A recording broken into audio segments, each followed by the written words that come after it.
अस्सलाम वालेकुम हज़रत, मेरा ससुर बैंक से सूद पर कर्ज ले रहा है और मुझे गवाह बना रहा है। क्या मैं इस मामले में गवाह बन सकता हूँ?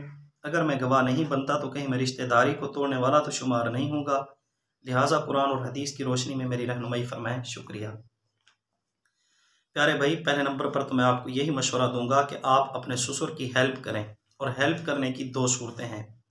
अगर आपको आपकी जेब माली सपोर्ट करने की इजाज़त देती है तो आप अपने ससुर की माली सपोर्ट करें। अगर आपकी जेब आपको माली सपोर्ट करने की इजाज़त नहीं देती तो कम अज़ कम आप अपने ससुर का जहन तो तब्दील कर सकते हैं। आप अपने ससुर को ये तो बतला सकते हैं कि अब्बा जान, आप जो कदम उठा रहे हैं ये आपको अल्लाह और उसके रसूल के साथ जंग छेड़ने की तरफ लेकर जा रहा है। क्यों? इसलिए कि अल्लाह ताला ने फरमाया, या अय्युहल्लज़ीना आमनुत्तकुल्लाह वज़रू मा बक़िया मिनर रिबा इन कुंतुम मुमिनीन। अगर तुम ईमान वाले हो तो सूद को छोड़ दो। अगर ईमान वाले सूद को नहीं छोड़ते, फ़अज़नू बिहर्बिम मिनल्लाहि व रसूली, तो वो अल्लाह और उसके रसूल के साथ जंग छेड़ रहे हैं। तो पहले नंबर पर आप अपने ससुर को बतलाएं, अब्बा जान, अगर आप सूदी लेन देन करते हैं, सूदी मामला करते हैं, तो अल्लाह और उसके रसूल के साथ जंग छेड़ रहे हैं। और हदीस के अंदर आया है, वअयसरुहा अन यनकिह अर्रजुलु उम्महु, आदमी जो सूद खाता है वो ऐसा ही है जिस तरह अपनी माँ के साथ जिना करता है। तो अब्बा जान, आप सूद से बाज आ जाएं।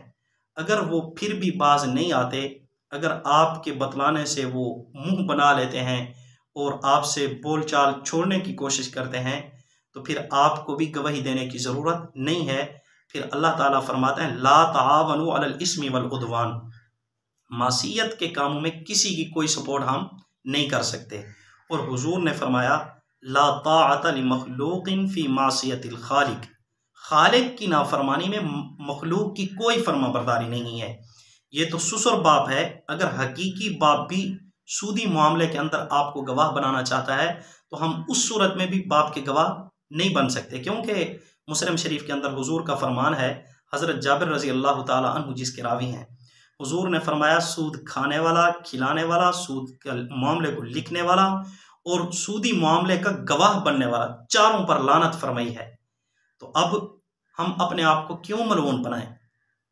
अब हमारा बाप, हमारा ससुर अगर अल्लाह और उसके रसूल के साथ जंग छेड़ना चाहता है, क्या हमें भी वो उस जंग के अंदर धकेल दे और हम भी उस जंग के अंदर शरीक हो जाएं?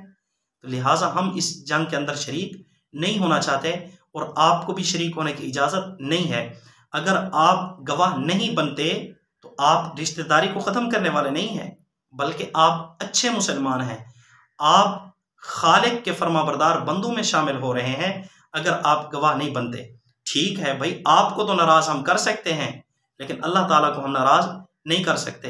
अगर ये नाराज़ होना चाहता है कि जी तू मेरी गवाही नहीं दे रहा इसलिए ये मुंह बना रहे हैं, तो ठीक है, इनको मुंह बनाने दें, इनको नाराज़ होने दें, लेकिन रब को नाराज़ ना करें। रब राज़ी सब राज़ी, रब नाराज़ सब राज़ी हों, कोई फ़ायदा नहीं है। इसलिए अल्लाह ताला को राज़ी रखें। बाकी हकीकी माँ बाप हैं, कोई पड़ोसी है, कोई रिश्तेदार है, वो अगर अल्लाह ताला की नाफरमानी करना चाहता है तो हम उसकी किसी सूरत भी इताअत करने के लिए, उसकी फर्मा बरदारी करने के लिए तैयार नहीं है। इसी को हुजूर ने फरमाया, ला ताअत लिमखलूकिन फी मासियतिल खालिक, खालिक की नाफरमानी में मखलूक की कोई फर्मा बरदारी नहीं। वो मखलूक माँ बाप हो, वो मखलूक ससुर हो, वो भाई हो, वो रिश्तेदार हो, वो उस्ताद हो, कोई भी हो, जो रब के साथ जंग छेड़ना चाहता है उसके साथ हमारा कोई ताल्लुक नहीं है। अगर आप गवाह नहीं बनते तो आप कोई रिश्तेदारी को तोड़ने वाले नहीं है, और आपको गवाह बनना भी नहीं चाहिए। और जहां पर ये लेन देन हो रहा हो, ये मामला हो रहा हो, उस जगह पर आपको बैठना भी नहीं चाहिए, उस जगह से उठकर आपको भाग जाना चाहिए।